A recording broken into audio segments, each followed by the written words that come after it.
বাংলাদেশে এমন কোনো পরিস্থিতি বিদ্যমান নেই যে তাদের কর্মকর্তারা তাদের পরিবার পরিজন কোনো বিপদে আছে। শঙ্কা নেই, আর সংকেত যে কি আমি ঠিক বুঝতে পারছি।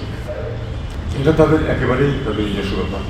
তারা তাদের কর্মচারীদের পরিবারকে জড়িত বলতেই পারে যে কোনো সময়। কেন বলেছেন তারা আমি কোনো কারণ খুঁজে পাই না। বাংলাদেশে এমন কোনো পরিস্থিতি বিদ্যমান নেই যে তাদের কর্মকর্তারা তাদের পরিবার পরিজন কোনো বিপদে আছে। একটু ইনসিডেন্ট এরকম কিছু ঘটেনি এখন পর্যন্ত। আশঙ্কা তাদের মনে হয়তো আছে, অথবা হয়তো তারা কোনো ভাবছেন যে তারা করবেন একটা, যেটা বললেন যে কোনো মেসেজ দিতে চাই কিনা, হতে পারে।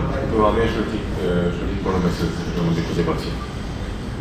তবে আমি এটাকে এভাবেই বলবো যে তারা যদি তাদের পরিবার পরিজনকে ফেরত দিতে চান, এই ব্যাপারে আমাদের কিছু করার দিতেই পারেন।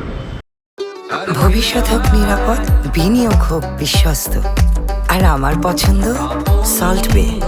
ওয়েলকাম টু সল্ট বে। নিরাপত্তা সার্বিকভাবে আমরা মনে করি যে এখন নিরাপত্তা তেমন কোনো বিঘ্ন ঘটেনি।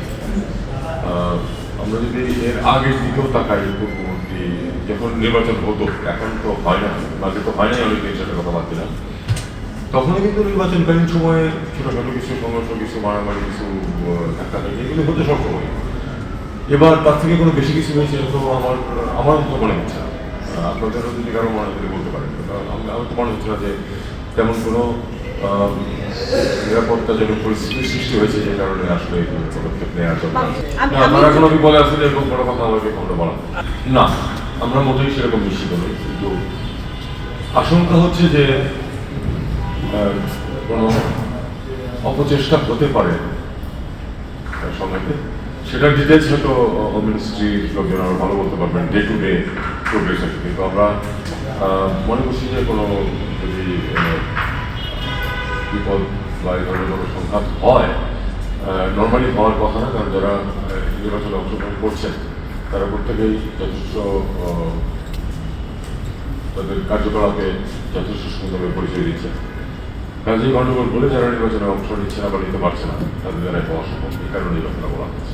চট্টগ্রামে যে বিশেষ ইকোনমিক জোন ভারতকে দেওয়া হয়েছিল, সেটা কি আনুষ্ঠানিকভাবে বাতিল করা হয়েছে? মানে এরকম একটা কথা আমরা বেবজার কাছ থেকে, সেটা আমি যতটুকু জানি এটা অনেক আগেই বাতিল করা হয়েছে, মানে যেটা না রাখার জন্য।